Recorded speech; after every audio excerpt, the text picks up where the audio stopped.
We are so very happy to invite you to the African American Film Critics Association Roundtable, discussing the incredible documentary John Lewis, Good Trouble, with a stellar, amazing director, Don Porter, the incredible Erika Alexander, who produces this project. Let us introduce you to our members. We have in Philadelphia, Katia Woods. We have in Chicago, Reggie Ponder. In Florida, we have Al McGee. Hello. Coming to you from Toronto, we have Miss Carolyn Hinds. Hi. In Atlanta, Kim Ford. Hi. And Anthony, our movie brother, you are in Chicago as well? Houston, Texas. Houston, Texas. Oh, H-Town. Sorry. And I'm Ronda with Penrice. I'm in Atlanta. Hello, everybody. I'm so glad that you exist. Yes, thank God. We need you. I've worked in a lot of the places y'all are in, from Philly on and, you know, Toronto. So it's awesome. Nice to see you. Okay, guys, I get the first question. This is Reggie Ponder, the real critic out of Chicago. And Dawn, I want to ask you first, it seems that you did a short on voting, and now you really kind of expanded it with looking at John Lewis.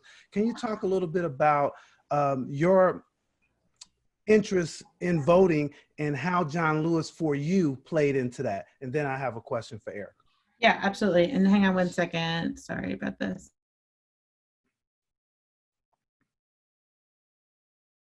I want some, Erica. My background is I'm a lawyer, and I was a political science major in college. I've always been interested in real power for African Americans, and that is the vote. That is elected people to represent us. That is a verb to represent us. So I actually got the woman I profiled in the vote short was just a spectacular sister, Donita Judge, who is the lawyer, and she's not given enough credit for this, who argued and won the North Carolina case that became the model for showing voter suppression. So knowing that, she comes out, she was working with the Advancement Project then, but she comes out of a long tradition that we have from the glory days of the NAACP Legal Defense Fund, of people advocating for us and for our rights. So when given the opportunity to make a film about Congressman Lewis, I wanted to both look to the past and show what he had, where he began, but also then look to the present, because too often our leaders are portrayed as being brave, but they are not given the credit they deserve for being strategic. And John Lewis is a political genius. If at 19, you can be part of the group desegregating Nashville's lunch counters, which had been segregated for 100 years, then you move on from that to March on Washington, to the Freedom Rides, to all of the things that he accomplished. That is not just a brave person. That is a person who is able to pick a target and execute flawlessly. And that is what I wanted to celebrate about Mr. Lewis, in this movie, is that longevity and how, I guess the questions are, where do old civil rights leaders go, right? And he went to Congress.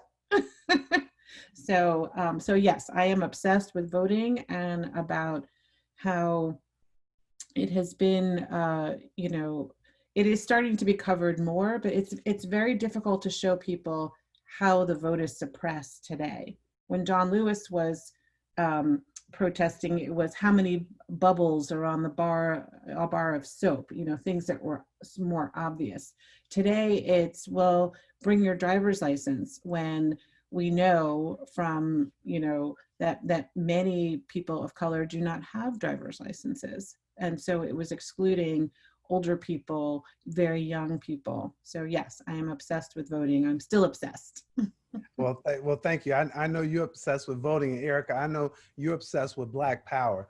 Is that you have been? I got to speak with you in Chicago at the Wakanda Con, and you really talked about a lot of things in terms of just owning our own and supporting our own.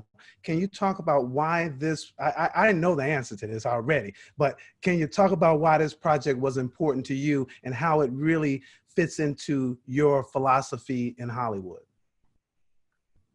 Well, Hollywood wasn't made for Black people. That's how it fits in. So if we make our way inside of it, it's because we create new paradigms and tear down the old system. It can't stand, it's untenable, it's unfair, and it has nothing to do with our real relationship to culture. We as the 13% or less than the 13% have been the biggest culture makers in world history. That's a fact. The fact that they can devalue us every day and point to what we haven't accomplished in our narrative and devalue it across not only the nation, but then in global market is one of the biggest examples of how powerful racism is. So John Lewis is talking about voting rights and standing for a more, I guess, the definition of what America is supposed to be. And it doesn't get that way because we wish it. It gets that way because we point it out and then we do something and take action in order to realize it. So I figured, I'm not the biggest name in the world and I don't have as much power as I'd like, but with whatever power I have and whatever platform I have, that's what I'm committed to doing. And so I try to do it in my own way. More importantly, I try to amplify the voices who are outside of those resources. And because I think that ultimately that's going to be where the biggest change comes from. Nobody's bigger than Maxine Shaw, Erica. You take that back. I have Cousin Pam, you take it back. That girl is going to have to pay me for renting my face. That's all I know. Thank you, guys. Appreciate it. Hi, I'm Alan McGee from Florida with Your Entertainment Ticket. My first question is for Don, then next for Erica. Don, as a film director, and this film, I watched it last night, and I've always been a big fan of John Lewis since I was a kid. But there was one scene in there when he ran against Julian Bond. Mm-hmm. And Julian Bond was just so upset because he said things about him and they were supposed to be friends. When you discovered that part, how did you feel about that? And how did you feel more about John Lewis? I love that question. I thought when we talk about who tells our stories and being an African-American director, I thought, here's maybe something that John Lewis did that we could be really critical of, right? And it is only when we criticize people that we really give them their full humanity, right? Uh-huh. And so I felt like what it actually showed was that John Lewis is a fierce competitor. And when push came to shove, as much as he loved his friend, he really wanted to win. What he actually did was, today we would laugh, he challenged someone to a drug test. I mean, that is the most mild of political scandals I could think of. But it did cause a rift in their friendship and they had to work through it. But, she among us who has not sinned cast the first stone, right? So, but I also thought it was really interesting because very often stories about, civil rights, about Black people are treated in such a one-dimensional way. Slavery ended, John Lewis crossed that bridge, Obama gets elected, and instead of digging into the details. And I thought our stories needed some more fullness. And the third thing I would say is the audience becomes a little bit a part of that choice, because you could look at John Lewis and say, ooh, that was a little, makes me in my feelings a little bit.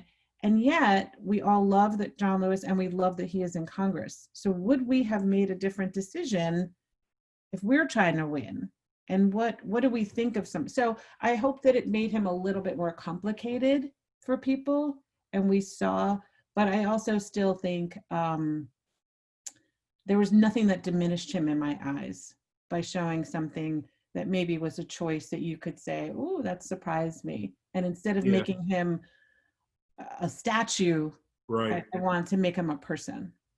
So I totally agree with you, because I remember telling my friends and family about Dr. King and, having, girlfriends and things like that on the side. But I told them he's still the greatest, in my opinion, the greatest human that ever walked this planet, as far as my knowledge from what I know. I totally agree with you. And thank you very much. And it's a wonderful film. I'm doing my review either late tonight or tomorrow on the film. thank you so much.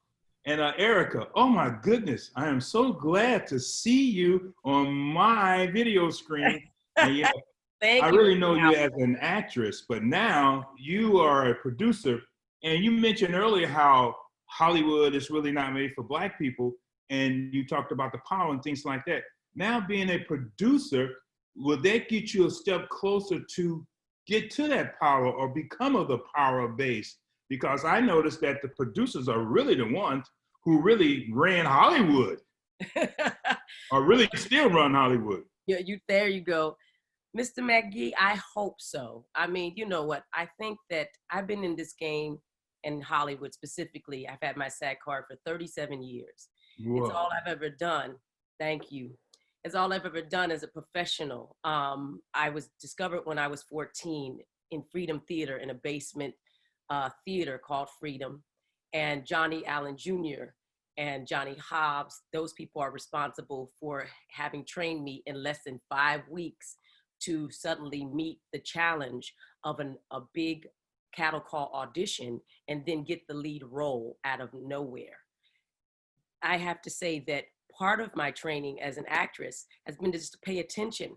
And I noticed early on that the people who had the power were producers and writers, the creators. The people, producers, meaning they could create and make things, and the writers who could, by virtue of their writing, create things, but not necessarily always have to make them happen. So when I was on the Cosby Show, I saw that if I wanted to be more than what I was, even then I was sort of restless, because I was told by my own agent that I would never be an ingenue. I was 19 when they said that. Yeah, I think they were giving me a backhand compliment. Whoa. To say that I was more mature and those roles wouldn't come to me. But what they were saying is that I wasn't vulnerable. I would be not the damsel in distress. I would not be Juliet. But what I could be was the foster child, the prostitute, the slave, which I had already at 19 played all of those roles. Uh-huh. So I saw that if I wanted to enhance at least my possibilities, I'd have to learn how to write. It took me 20 years to learn the craft and take myself seriously. I didn't have the discipline at the time, didn't know what I was doing, but I did do that. And then ultimately, because I was writing, and you go out and you sell things or try to, and then people give you a different type of racism. They tell you, oh, this is great, we love it, but we won't be able to do it here for whatever reason. And I've had a studio head said that Black people didn't like science fiction because they didn't see themselves in the future. That is a direct quote. So then we ended up making a comic book. That was me producing myself, having to produce a demo and or proof of concept, because so many of these things people say no to. So the production work came out of people saying no and me getting tired of hearing that they wouldn't do it. So I said, well, hell, if I'm willing to write it or be in it, or at least collectively have people who could, then I've got to be willing to find the money or the resources or be a part of the making of it. And so that's where that comes from. Wow, that's really great. And also those people you talked to, they didn't know anything about the Funkadelics and the mothership, did they? You know what? How about this? You know what we told them? So in the room, it was me and my creative partner, who was my husband at the time. He's my ex-husband now, but we still creative partners on some things. He had drawn Concrete Park. He taught himself after 50 how to draw comics. And he said to him, his answer to him was, you don't know, but we're the aliens that you took from across the world to rock your world and make your planets twirl. And then he told him about Octavia Butler and Samuel Delaney and the Funkadelic and all these people, Earth, Wind, and Fire, these people who saw the future and put it inside their music and in the their dressing. Look at James Brown, who put music on the one. That's from outer space. We're futurists by nature. And so part of our theme for Concrete Park is the past is painful, the present precarious, but the future is free. And we can always create in the future. So thank you for saying that, because Parliament Funkadelic is absolutely, and by the way, at the time that he said that, Will Smith was the #1 science fiction star in the world. So it just shows you the collective delusion of white people to exclude us.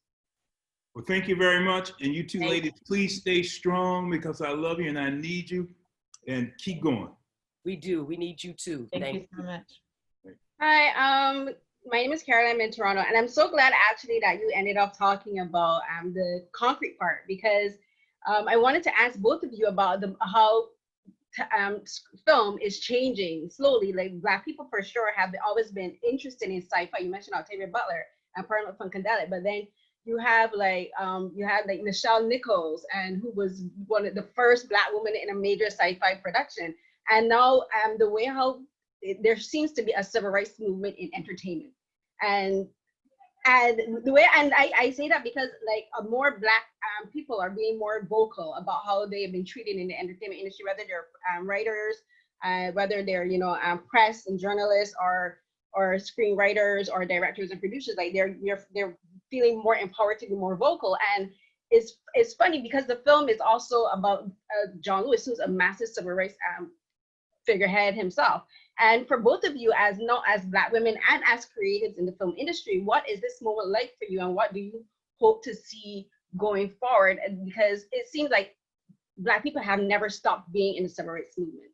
There was never a time where Black people haven't been asking for equality, haven't been asking for inclusion, haven't been asking for this space. So for both of you, like what do you think about this moment that's happening now, and what do you hope to see in the future? Erika, you can go first since you kind of segued into it. Sure. Well, I've been hanging out a little bit with Reverend Barber, and specifically looking at his sermons. And he talks about the third reconstruction that's happening right now. And when you think about the civil rights movement that you're referring to inside of the entertainment world, it's probably very true, because the internet did something that creators couldn't do with the natural setup of the networks. So you have Shonda Rhimes, who came in after I think 30 years and put a Black woman in a drama. And that hadn't happened since Diane Carroll. That was part of the beginning of a new civil rights sort of reformation inside of Hollywood. And thank God for that, because then after that, they started doing more, or thinking and realizing how powerful that demographic was. They gave it away willingly just after Living Single in 1997. There was maybe the Chris Rock show and Bernie Mac, but then nothing else of any significance. And what I like to say is that people like John Lewis understood that the internet, and including comic books and all the speculative fiction, was where it was at. So even March, the fact that he did March and he did his story as a comic book, as a visual representation of his life, brought in a whole new audience. Black Panther, the fact that there's a Black Panther, but the original Black Panther from King Kirby and Stan Lee had to be updated, and to our Black Panther, Christopher Priest did that. Christopher Priest is the creator that came in and modernized and gave us our modern Black Panther. But none of that probably would have happened without all those people who sat there for decades being ignored, Nnedi Okorafor, in the bottoms of Comic-Cons and that type of a thing. So I think the civil rights movement has always been in that, I said, the artist's alley, where they had been writing those stories. Octavia Butler had been writing about us inside of the future and creating that. It just wasn't paid attention to until the internet totally destroyed their, the fact that they could silo us. And so suddenly Fox didn't have a lock on the black viewership, and they're fighting for each inch they have. So even now the Wu-Tang Clan has a series about the Wu-Tang, but because they're trying to get Black men. So all I have to say about that is that I'm glad that everybody is at least understanding the power of the new market. And to your point, even the name Uhura means freedom. So the fact that Gene Roddenberry put that in and named his Black character Freedom we were always probably going to win a lot more eventually once we started to get out of the locked positions that the networks had us in. Thank you. Dawn, if you want to, you can also answer the question from your perspective also as a director. Yeah, there's been, so I'm a member of the Academy, both the Film Academy and the Television Academy. And there's been a great deal of discussion about diversifying and adding new talent. And I'm glad that that discussion is happening, and we do see some modest improvements. But I think it's really, really important that we not take our eye off of the ball, because we have heard this happy talk before. And right now, everyone says they're listening, but there are signs that we could fall back into the same old habits. The entertainment business is a business, and people like to work with people they know. And in our incredibly segregated society, like, we're not always the people that people know. So there's a lot to do with societal integration and respect, and giving kind of credit where credit is due. I know that, as fortunate as I am and as much as I work, I still have situations where I have had to send home people who do not respect me. I can't tell you how many times I show up in a shoot that I've arranged, that I am the director of, and the local, hires who are men and who are white will walk by me looking for the director. And even when I identify myself as the director, they're still looking for the director. So, at this point, like, that's their drama, not mine, because if they don't figure it out really quickly, they're going to go home.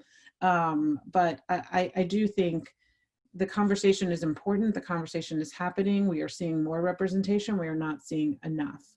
And it is upon all of us. I love, like, what Ava DuVernay does.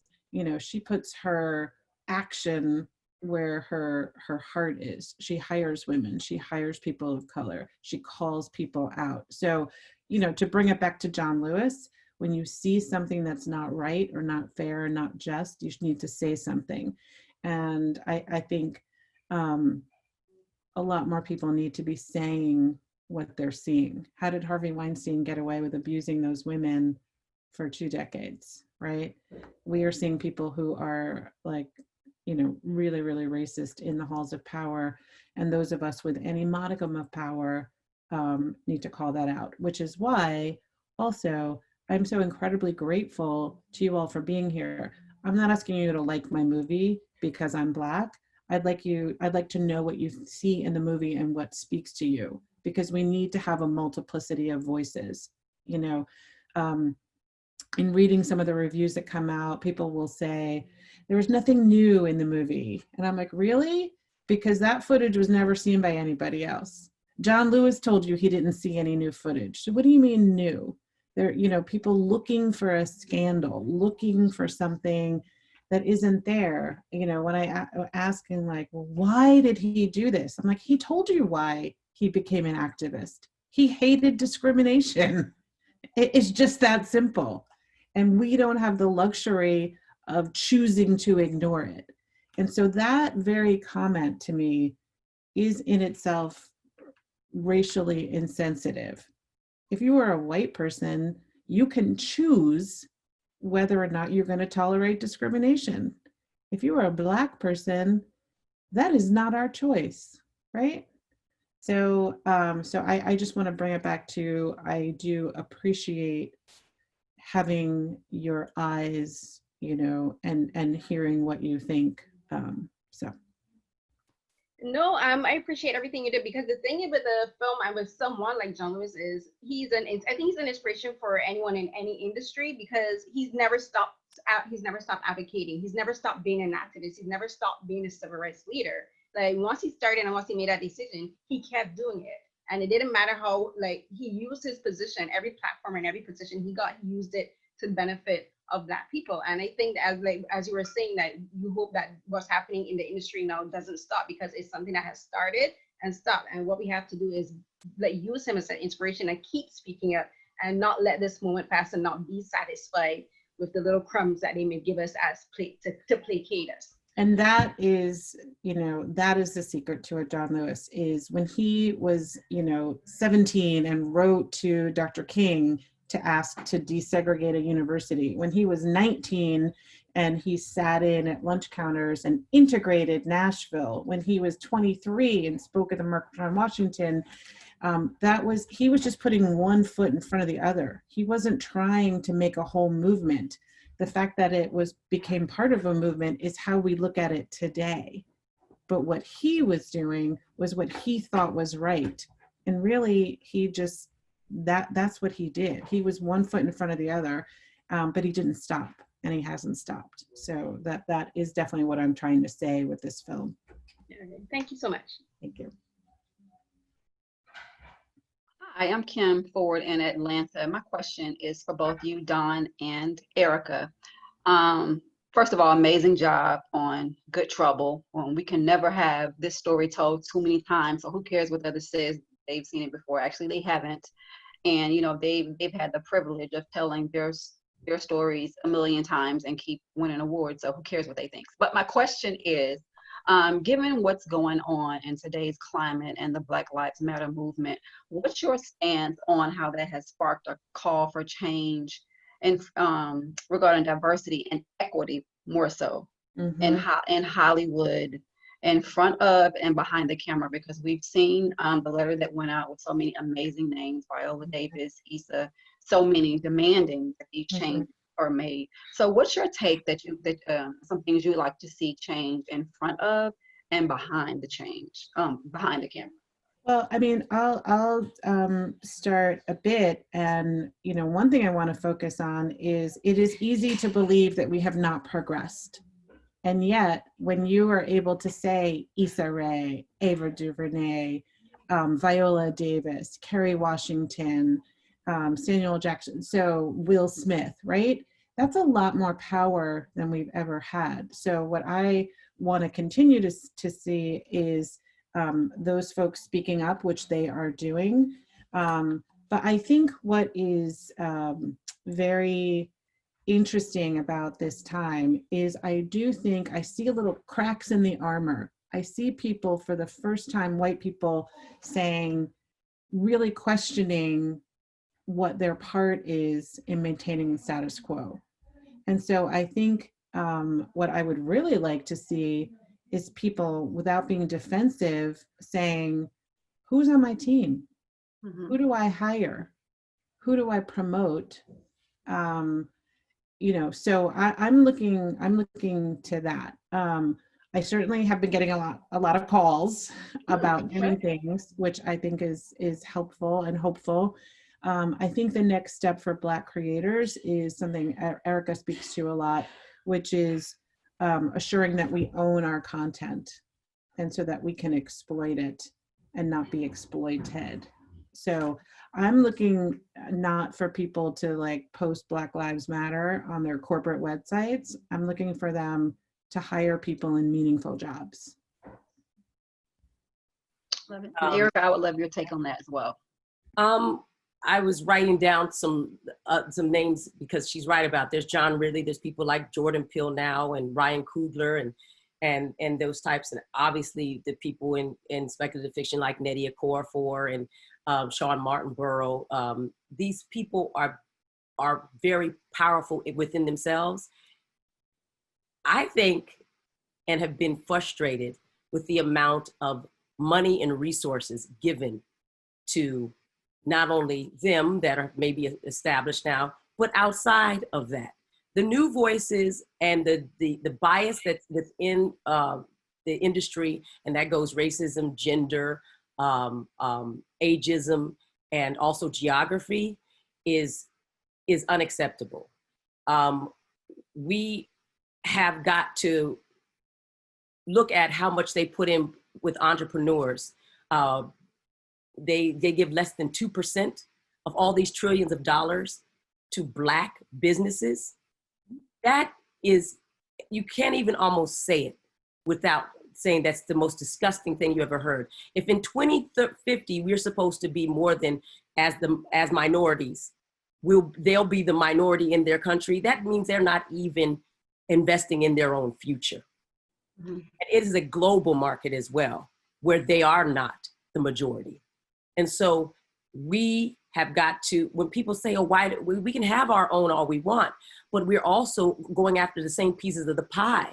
And there's only so much of that pie. So people get frustrated and say, we need to get our own. Yes, we have billions of dollars, and we need to start focusing those dollars within our entrepreneur system. And that means stores, creators, all those things, people who make jewelry, everything. But also, we need to also demand that they start, and I said these corporations give that money up. I'm sorry, that's just all there is to it. There shouldn't just be one Tyler Perry studio. There should be studios all over the place. Here we have Dr. Dre and all these people who've created billions of dollars for other people. But how many of those studios do they really own? Or did they sell them? Sell their stake in them to other people? I think they bought Essence back, the brother from Liberia. You know what I'm talking about. Rich Lou Dennis. Yeah, to get it back. But the point is that there's no sense in owning something that you can't scale. We have to be able to scale in order to dominate. And we've proven how good we are. Black women, how can we be the most educated, the best voters, the most blah, blah, blah, and then the most underfunded? It's an insult. And my last question is, how did the relationship with CNN Films come about, and what was that pitch to them like? They came to me. So they had seen some of my prior work, and they had a lot of success with their RBG documentary about Ruth Bader Ginsburg. And I think they were looking for another charismatic 80-year-old. And so, they asked me, and I was thrilled to accept. Awesome. Thank you. Thank you. Hi guys, Kathy Woods out of Philadelphia. I love this film. I'm a huge documentary nut, so I probably see about 100 a year.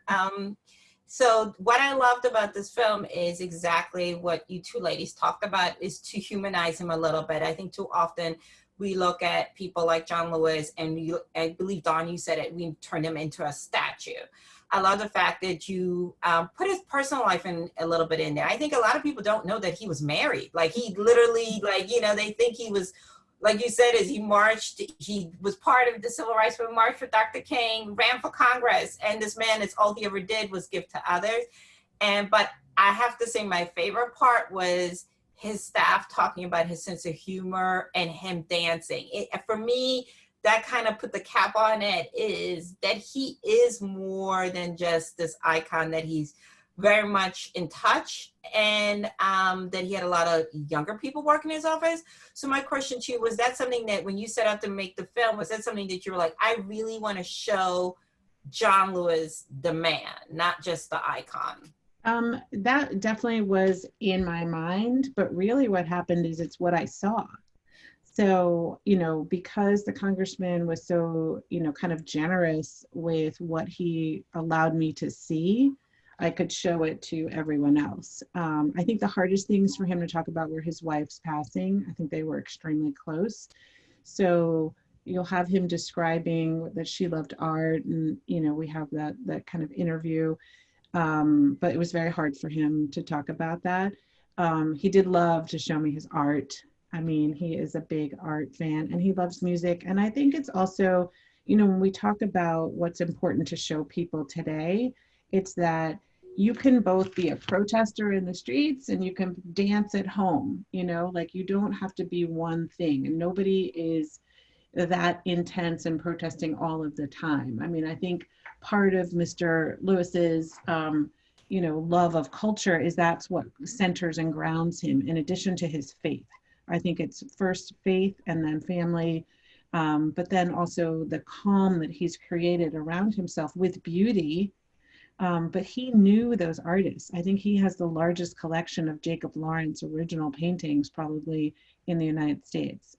He knew Romare Bearden, he knew Charles White. So thinking that those were his peers and that they taught him to love art, just was something, I think it's not something you necessarily would know about a John Lewis, because it's not something that he speaks about all the time. So I loved finding out those details about him.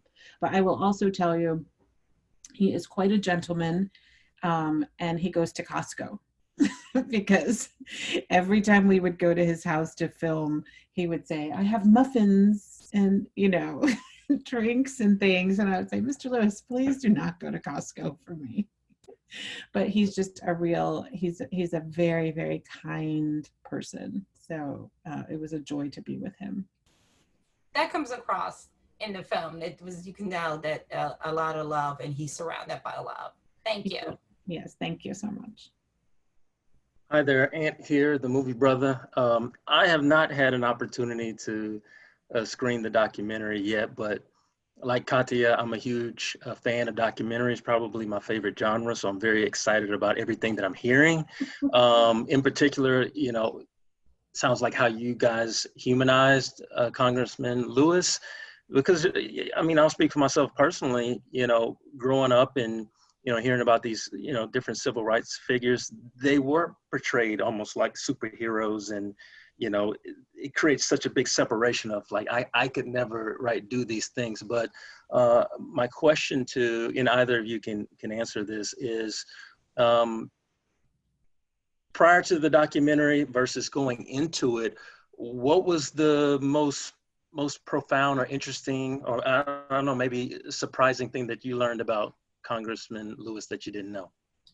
I'll start. I mean, I think for me, it's exactly what you were saying. We do a disservice to our leaders when we deify them this way, because then no one can live up to that expectation.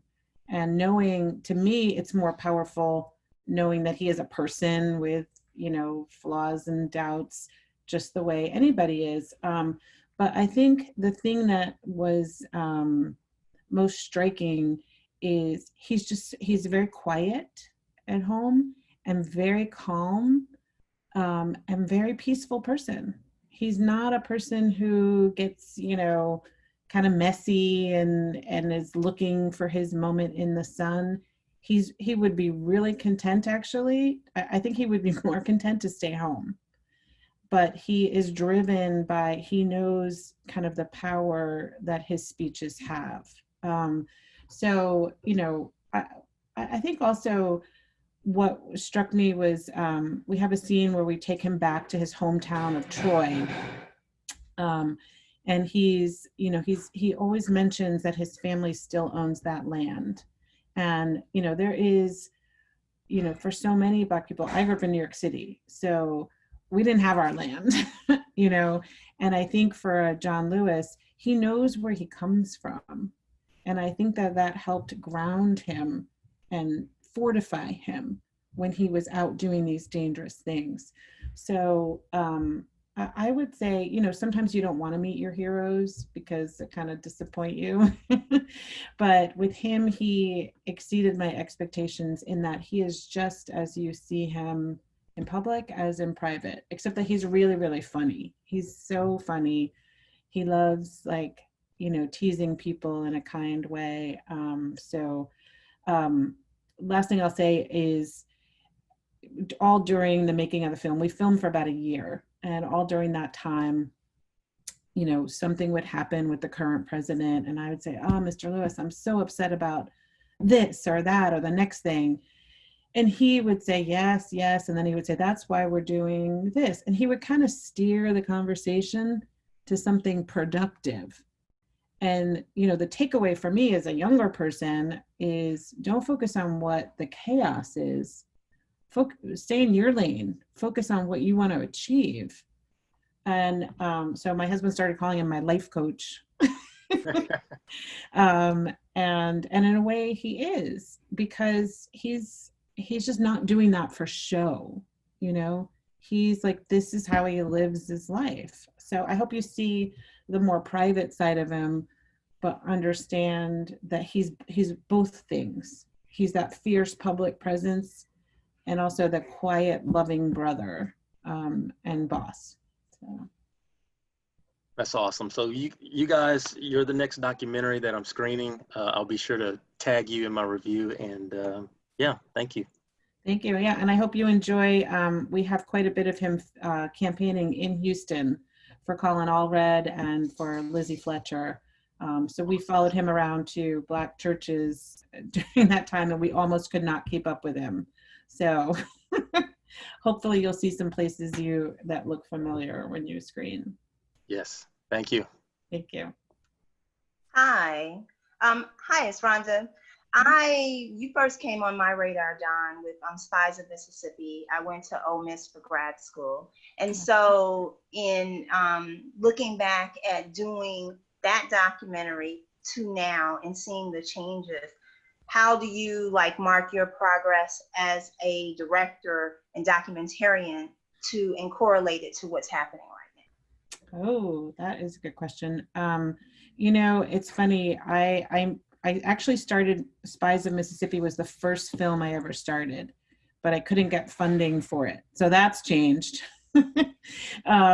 And I was looking the other day because we got a request to relicense that film. There's a lot of interest in that film now, which is great. But so I looked at my emails back from 2010, and where I was begging here, there, and everywhere for somebody to give me money to show this piece of history. So it is still difficult to sell historical films. So that has not changed, but what has changed is because I've made so many films now and, have a track record of getting them finished. I mean, just getting a film finished is a track record, let alone whether it's successful, but getting them finished. So I'm able to work with bigger outfits, with graphics and musicians. Tamar Kali did the score for for John Lewis movie. She was the composer for Mudbound. She had just worked with Dee Rees, who is somebody, I adore her talent. And so for Tamar yeah, exactly. So for Tamar to come from that to agreeing to do my documentary, when you work with great talent like that, it really helps you push your game too. I also have a lot more control over who I film with. So I film with two cinematographers, Keith Walker and Tony Hardman, both African-American men. And I also have a lot of good relationships with white cinematographers, but I will tell you, when Tony Hardman filmed all over Black churches in Houston and nobody even noticed he was there, and he was there with a big giant camera, he understood the respect you give to the sanctuary, never approached any place else. He also had I just think the appropriate reverence for what we were seeing Mr. Lewis out there in Houston working his little tail off to get first time Congress people elected meant something to him. And I think someone said you see the love on the screen. That love comes not just from me, but from the people who filmed him. So, that it's important to me, no matter what race people are, but I do enjoy working with these two gentlemen quite a bit, to tap into people for whom they're going to give that extra because these films mean so much to them. So, I love my job. It has a lot of headaches. It's not easy to release a movie in a pandemic. But I think also over the years, if I look at all the projects, what they all have in common is kind of elevating details that you may not have known about people. And so I feel really lucky to be able to work through all my problems in movies. And Erika, how did you guys connect? How did you become a part of this? Sure. It's a long, short story, but I had been campaigning for many years for different candidates. And I met with my surrogacy for Hillary Clinton, everybody you could possibly meet, especially Black. She had a very powerful contingent of Black elected officials. and also organizers around her. So then over the years, I, of course, got a chance to campaign with Congressman John Lewis, Ayanna Pressley, and Stacey Abrams all at the same time. Stacey Abrams and Ayanna Pressley had been very impressive young women inside of their own districts and in Georgia and in Boston, but they had not yet come out on the national scene. And they put us all together in Georgia in 2016. And it was a master class about how to be young, gifted, and Black and political in the South, with John Lewis teaching us how to do it. We went to churches all day and we stayed with each other. And I gained an understanding looking at these two women who were eventually going to be in elected politics, and the way they held themselves and how they really could command an audience, with a man who, when people came, the waters parted, and yet we went up and down to every place, church basements, sanctuaries, wherever you want, outside, to spread the good news and ask people for their vote. And from there, I met his constituent services rep. Rachel O'Neill is the tie that binds me and Dawn together, because eventually, I didn't know it then that I would be asked to be a part of the documentary, and then find out that Dawn was doing a documentary herself on John Lewis, and she was so wonderful and generous to invite me and my partner Ben Arnon at Color Farm to link together to make one. And so that's how that happened. And people say that Black people don't collaborate. That's not true. We did here. Yeah, we want to thank you, Don and Erika, for this beautiful gift about this iconic man in our history. And yeah, we appreciate you. And we definitely appreciate this movie, this documentary, because it will provide lasting evidence as to the contributions that Mr. Lewis has made to our community in particular, but to this country overall and to the world. Yes. So on behalf of the world's largest group of Black film critics, we thank you. We will continue to support you, uplift you as you continue your creative journey. Thank you. And thank you so much.